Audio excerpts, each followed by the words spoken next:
Okay, so let's start. So my name is Frank McKenna. Today I'm going to be talking about transient integrators that are available in OpenSees.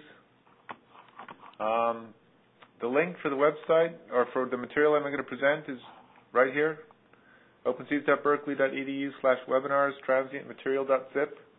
That zip file contains this PDF file. It also contains some examples that I show in the presentation.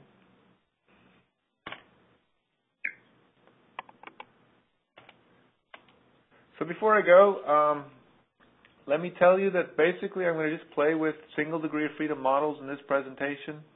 It's actually easier for me to show the effects of the integrators on a single degree of freedom problem than it is on large multi-degree of freedom problems. The justification for this for you is that, as you know, the response of multi-degree of freedom can be viewed, if you do a modal analysis, as just a combination of the different modes. Whether this is, for the elastic case, it's the same modes continuous throughout the analysis, or a nonlinear system, it's for each incremental time step, you could actually consider it again as basically modal analysis. So that's the justification for just looking at the single degree of freedom examples. So right at the end, I do have a multi-degree of freedom example I will talk about. So again, we're talking OpenSees, and I'm talking about the integrators that are currently available in OpenSees. So the transient integrators down here. There are a number. Some of them are implicit methods. Some of them are explicit methods. And presently there's about 20 or 30 different integration schemes. There's only 5 or 6 that are documented, so there are a lot more in the program that are actually shown in the documentation. Some of them we're playing with. Some of them they have specific purposes, for example, hybrid simulation. And most people just don't need to know anything about those particular integrators. So today I'm going to concentrate on the main ones: central difference, Newmark, HHT, and this TRB-DF2 integration scheme. They are mostly single-step methods. Central difference and the TRB are basically two-step methods, but by and large, most of the transient integrators we use are single-step methods. We further classify integration schemes into basically 2 camps, whether they're an explicit method or an implicit method. The explicit method, the thing you compute the new displacement at the next time step based on what you know at, say, the past time steps. When using an implicit method, there's some iteration required. Just because you're computing the current the displacements at the next step, those displacements, say, include some velocity and acceleration terms at that step as well. So as you update your new displacement, you have to update the velocities and acceleration. For OpenSees, the explicit methods we have are central difference. We have Newmark explicit and HHT explicit. The advantage of the Newmark explicit and the HHT is they actually don't require a starting step.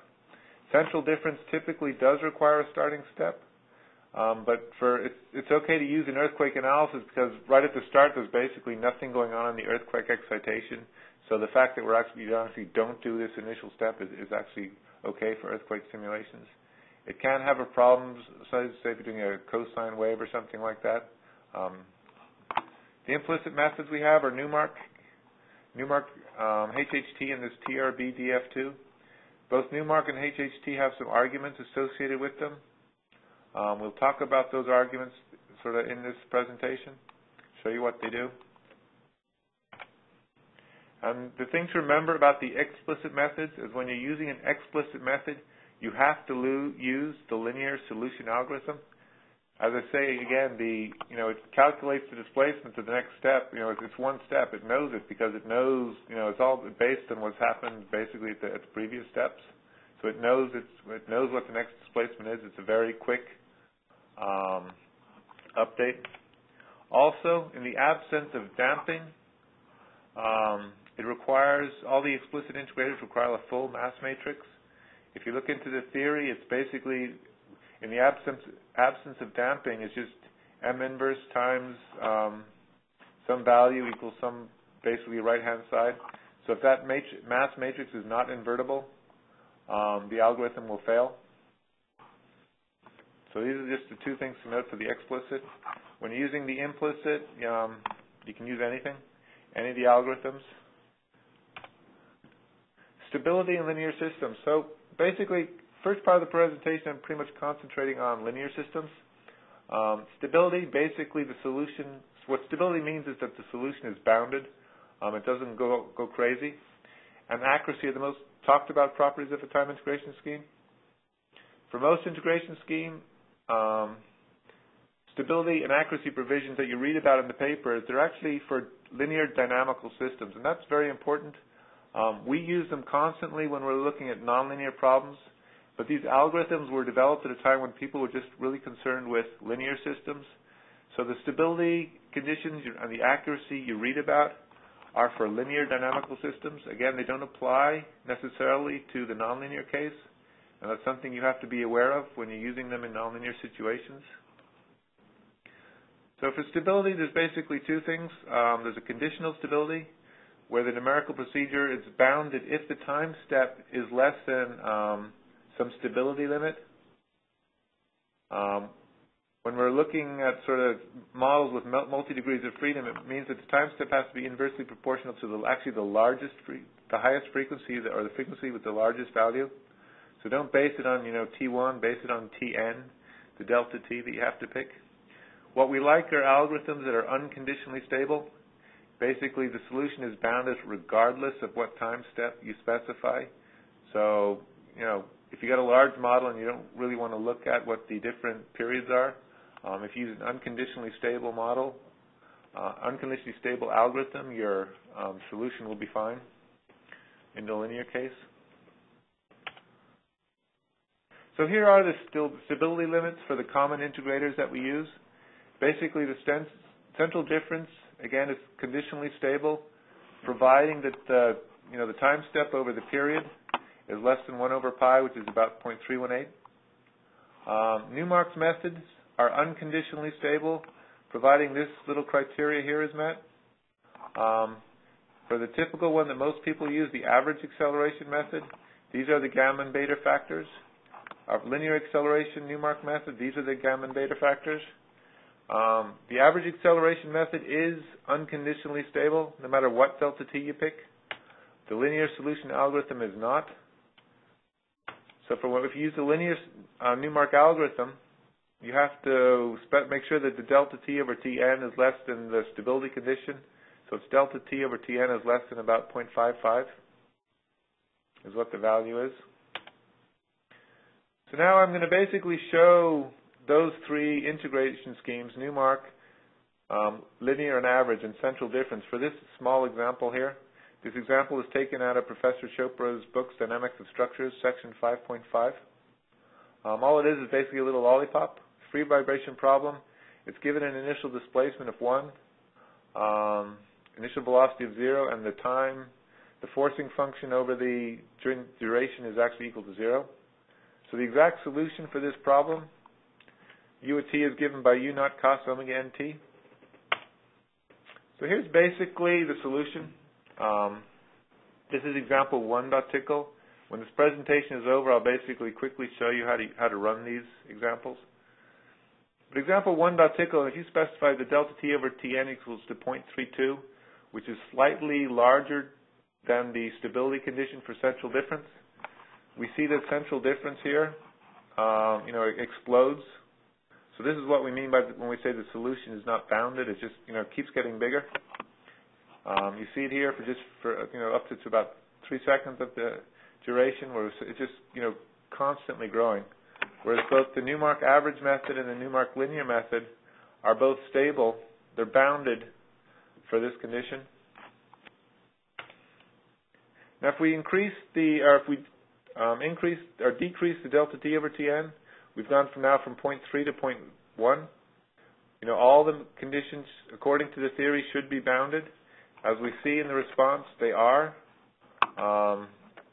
What's interesting to note in the response is the slight change in the period that the algorithms introduce for the model. Central difference actually shortens the period a little bit versus what the actual true period is. And both Newmark methods slightly elongate the period. For this problem, there's for the response of this problem, that doesn't really matter. But you might consider, for example, in an earthquake analysis, if the algorithm is slightly changing what the response is, how if you look at your response spectra, how a small change in delta t, what the impact can be on the solution. So it's something you might consider. If you know really exactly what your period is, you actually might want to play with the solution algorithm a bit, just so you got the right period.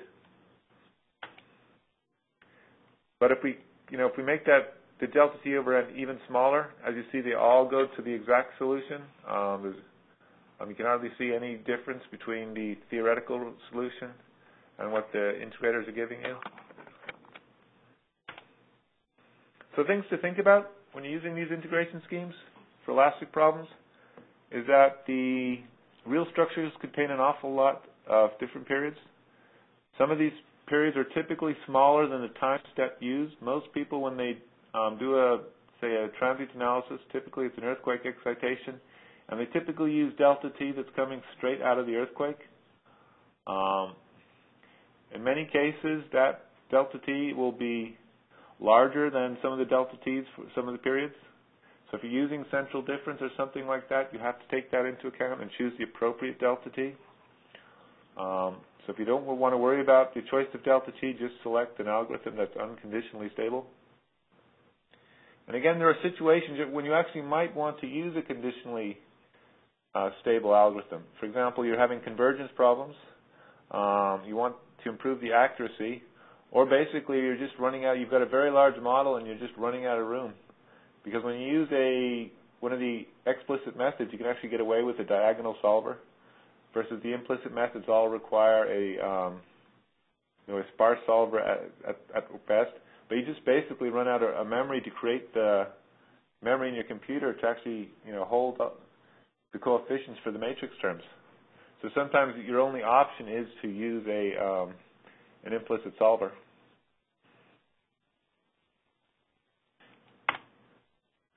So nonlinear systems, typically we do not deal with linear systems anymore. All the models we do are nonlinear systems. And here we're really concerned about stability. And you have to remember that the algorithms that are stable for linear systems are not necessarily stable in the nonlinear case. The sufficient condition in the nonlinear system for stability is basically the conservation of total energy within a step, which is expressed as I'm showing here, where the change in strain energy plus the change in kinetic energy is less than basically the change in the external load for that step. There are three groups of algorithms which attempt to satisfy this criteria. One group of algorithms uses numerical dissipation. The second use, the conservation of energy is actually enforced. And third, they try to do it algorithmically, conservation of energy. And actually the last two I'm not going to talk about anymore in this presentation, basically because we don't actually have any of them available to play with in OpenSees. So if anybody's interested in implementing one of these algorithms, please talk to me. I'll show you how to do it. And one observation on nonlinear systems, a lot of people think, well, we just keep cutting delta t. Cutting delta t does not always work, as basically because our problems that we typically deal with have discontinuities. For example, we play with materials that look like this in our models. These discontinuities play havoc with, say, a Newmark method. Basically, we get flip-flopping. We'll try a solution that's on this branch, then we go back to this branch over here, this branch.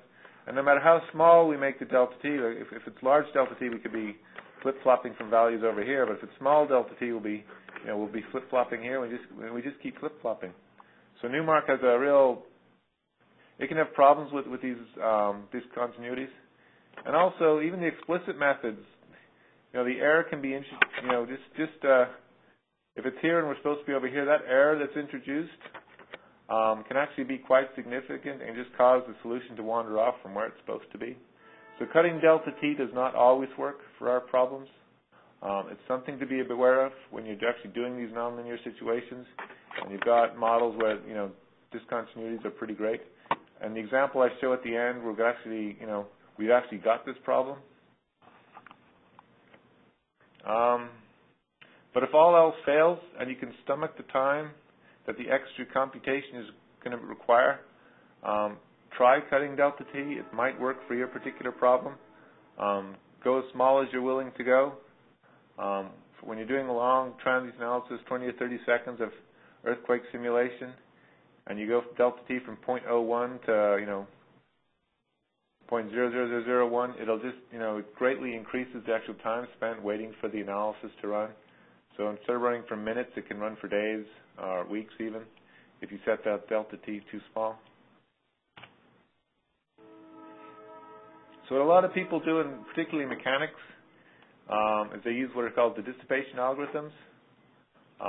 They're actually developed originally for the large linear systems, where typically you really only care about the lower modes. The higher modes, they kind of introduce all these spurious effects, and you just basically want to throw them away. So the way we throw these away is basically introduce this dissipation. An advantage that people have found if these dissipation algorithms in the nonlinear case is that by throwing away, we're actually dissipating energy. And if we dissipate enough energy and we're having problems with our energy, we're actually able to conserve the energy. We're actually able to meet that energy equation, the conservation of energy. So the dissipation is, as I say, we're throwing away a bit of energy, and if we throw away enough, we're actually able to conserve energy. The only problem is we're not guaranteed that it's going to dissipate enough energy to satisfy the conservation of energy. But the methods we look at for dissipation are Newmark, HHT, and this method TRB DF2. So here's an example to show you what the effects of the different integration schemes. Again, it's the same problem we had before. Right here I'm showing the smallest time step, the dt over Tn of 0.01. As you see, the HHT, the 0.9, the HHT 0.6, and the TRB DF2, with this delta T over Tn actually don't do any dissipation. There's no sort of damping in your response. But if you look at the Newmark with the 0.6 gamma, you see, it does dissipate energy even for a very, very, very small time step. So that's a plus for that method. The other methods, if we increase delta T over Tn, we've gone from 0.01 to 0.1. We start seeing, the other methods are damping. The HHT with 0.6 is greater. It damps quicker than the HHT with 0.9, and this TRBD method is even quicker still. And if you look at the Newmark with 0.6, it's rapidly damped out the response. And then if we increase it again, we see the same basic conclusions. HHT at 0.6 is better than there's more damping in with 0.6 than 0.9. TRBD again is quicker than the HHT, and the Newmark 0.6 is the quickest of all. And here you see the response. So now we're going to look at another example, basically harmonic vibration, just to see what. So those previous examples were just a free vibration. So I'm looking now at what's the effect with if we've got if we've got some force being constantly applied. In this example, the initial displacement and velocity are 0, but I'm applying a constant forcing function during the analysis, basically the sine wave, sine omega t. Here's the exact solution shown here. And again, this is section 3.1 in Professor Chopra's book, Dynamics of Structures. So for our smallest delta T over Tn of 0.01 again, as you see, these are the responses. As you see again, the Newmark with 0.6, we are seeing some damping. It's not as much damping as we'd seen previously. We're not seeing the transient response, the steady state response out here. As I say, the Newmark average, we're not seeing any damping. HHT at 0.6, and 0.9. Again, there's no damping seen.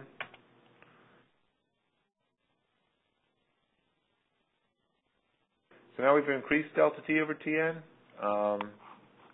to these values. Again, quickly we see that Newmark 0.6, we're going to the steady state response. Newmark average, no damping. 0.6, we see a little bit of damping in the 0.9 more. And again, we go up to 0.3. It's kind of similar to what we've seen for the case where we just had the free vibration. But I just wanted to show you that, with the forcing function, we still get the damping displayed. So it's not just, free vibration. Even with the forcing function, damping is obtained. Just so some things to remember when you're using these dissipation algorithms to damp out those higher frequencies. The choice of delta T is just as important as the choice of the integrator properties.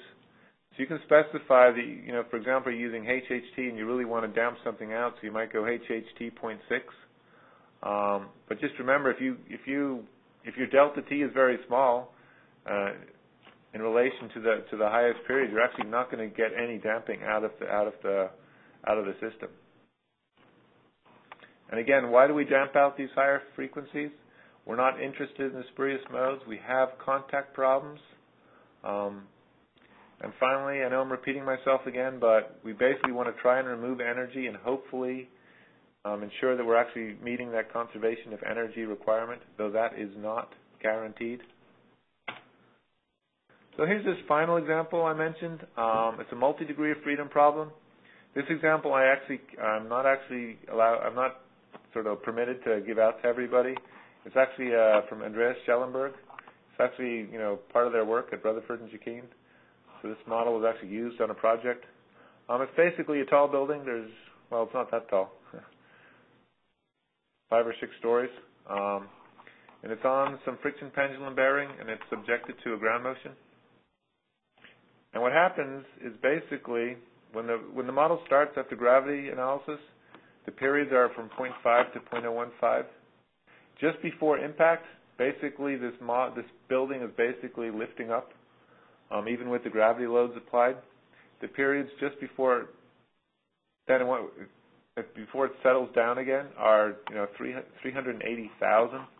So it's what he's done to model this, I guess, is he's got some he's got that big discontinuity. He's got a little bit of tension capacity in some spring or something somewhere in the model. And then after we've got, after the building has settled down again, and if it was to run to conclusion, these are the periods. So again, we see a little bit of nonlinear action going on. The highest periods kind of stay the same, but at those fundamental periods, it's gone from 0.5 to 1.3 seconds. What I did is I took that model for delta T I set a delta T at 0.001, and I ran the same little scripts that I just used to generate those plots. And what I saw when I ran the analysis, very quickly, is that the Newmark average method and the HHT with both 0.9 both failed. But the methods that worked, HHT 0.6, the TRB, and the Newmark with 0.6, they all worked. Again, they're the ones that, they introduce more dissipation of the high frequency modes. And finally, all the results, they're pretty close. HHT 0.6 gave me 6.03. The two methods provided a little bit more damping. We got the 5.88 and the 5.87 response. So that is the effect of there's one example where, the engineer, he just had to, he was having problems. He didn't want to use viscous damping or anything like that or Rayleigh damping to try and remove those high frequency modes. So we used it basically in the integration scheme to get them done. So the conclusion, I've gone through this pretty quickly. What I really want you to do when you walk away from this webinar is I want you to realize that you need to spend some time thinking about your analysis part of the scripts. Most people spend all the time creating the models And then just throw quickly the typical, let's use Newmark with the average acceleration. And when you throw that in with Newton, and we'll do something wrong. But you have to start thinking. You have to spend more time thinking about the analysis part, particularly the integration scheme strategy I've shown you here. You know, you can do a lot of things with the integration strategy if you actually spend some time thinking about it. And finally, a call for help. Any graduate student or professor out there looking for something to do, as I say, we could do with some of these conserving energy algorithms. I want to see how if they work in our field. They're using them in mechanics. I'd like to know if we can use them in structural dynamics. It's not always things that work in the other fields don't always work in ours. I just don't have the time to see if these energy conserving algorithms will work in our field. The next webinar, again, it's a plug, will be early May. The subject will be parallel processing. And we will be using NeatsHub to demonstrate the examples or to demonstrate parallel processing. So if you're planning on sitting in on the presentation, and if you don't have a NeatsHub account, I suggest you get one. So you can follow along with me on the day. I'll make the session available. And you can be sharing it while we're doing things. So are there any questions from anybody?